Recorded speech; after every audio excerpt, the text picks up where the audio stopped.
A beautiful little Christmas tree you can make in just 5 minutes. Start with a tangerine and peel it, but don't throw away the peels. They should be in various shapes and sizes.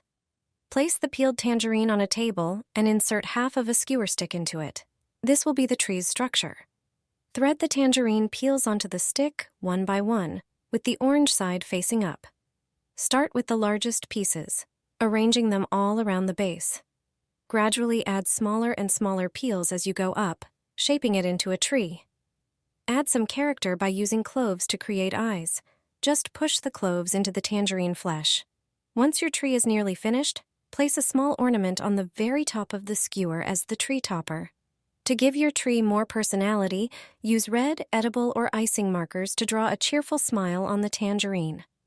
For an extra festive touch, decorate your sweet tree with tiny lights. Wrap them around the tangerine peels arranged in the shape of the tree, and you're done.